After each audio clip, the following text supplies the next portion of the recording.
Hi welcome to our channel. నయనతారపై police కేసులు, వివాదాస్పదమైన అన్నపూర్ణాని చిత్రం ఏమిటి, ఎందుకు, ఇవన్నీ వివరాలు తెలుసుకుందాం.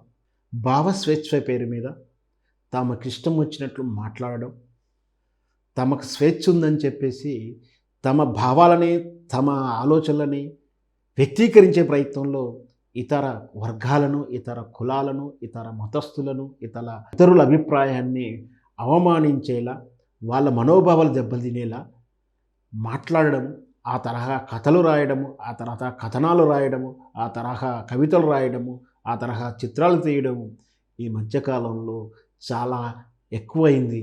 దాని పేరు భావస్వేచ్ఛ అంటున్నారు.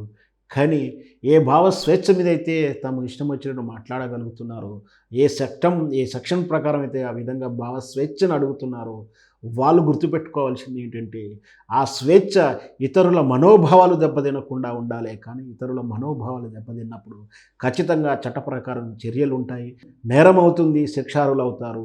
ఇదంతా కూడా అన్నపూర్ణాని చిత్రం తాలూకు వివాదంలో మనం చెప్పుకోవాల్సింది ఏమిటంటే, అన్నపూర్ణాని తమిళ చిత్రం మాతృక, నీలేష్ కృష్ణ దర్శకత్వంలో వచ్చిన చిత్రం.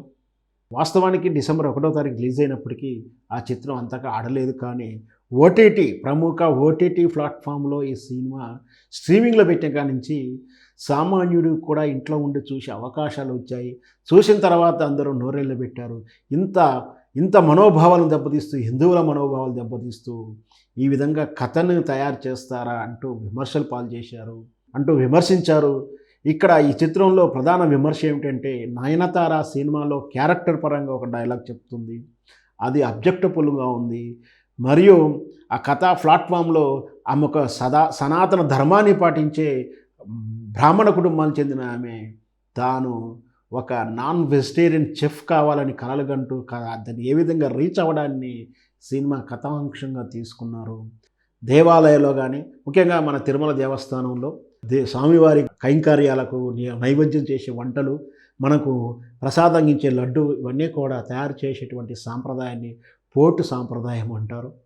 దాంట్లో సదాచారమైనటువంటి మడాచారంతో వంటలు వండిపెట్టి సద్బ్రాహ్మణుని కథాంశంగా తీసుకొని, ఆ బ్రాహ్మణుని యొక్క కూతురుగా నయనతార, ఆమె ఇక్కడ బ్రాహ్మణ సాంప్రదాయాలకు విభిన్నంగా ఆమె చెఫ్ కావాలనుకోవడం, నాన్ వెజిటేరియన్ చెఫ్ కావాలనుకోవడం, అది టాస్క్గా పెట్టుకోవడం, ఇదంతా కూడా సినిమా కథాంశం అయినప్పటికీ ఇంత భిన్నమైనటువంటి వైరుధ్యంగా ఆమె ఆలోచనలు ఉంటాయని చెప్పడం నిజంగా అది విమర్శించడం అవుతుంది, లేదా సనాతన ధర్మాన్ని అవమానించడం అవుతుంది.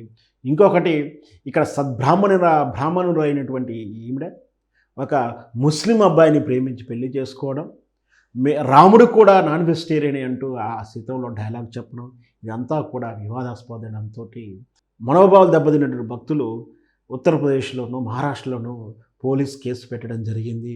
దాంతోపాటు దర్శకుని మీదను, ఆ చిత్రంలో డైలాగ్ చెప్పినటువంటి నయనతార మీద కూడా ఫిర్యాదు చేస్తూ చర్యలు తీసుకోమంటూ కంప్లైంట్లు కూడా బుక్ అవుతున్నాయి. ఈ వివాదం రగులుతున్నప్పుడు ఓటీటీ ప్లాట్ఫామ్ వస్తే ఆ సినిమాని నిలిపివేసింది, స్ట్రీమింగ్ కాకుండా అని కూడా తెలుస్తుంది. ఏదైనా సరే ఇలాంటి చిత్రాలను, హిందువుల మనోభావాలను తరచూ అవమానిస్తూ, మనోభావాలు దెబ్బతీస్తూ ఇలాంటి వివాదాస్పద చిత్రం చేయడం నిజంగా సిగ్గుచేటు.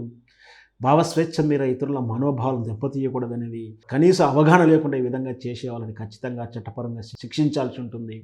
మరి వేచి చూద్దాం, మరి ఏం జరగబోతుందో.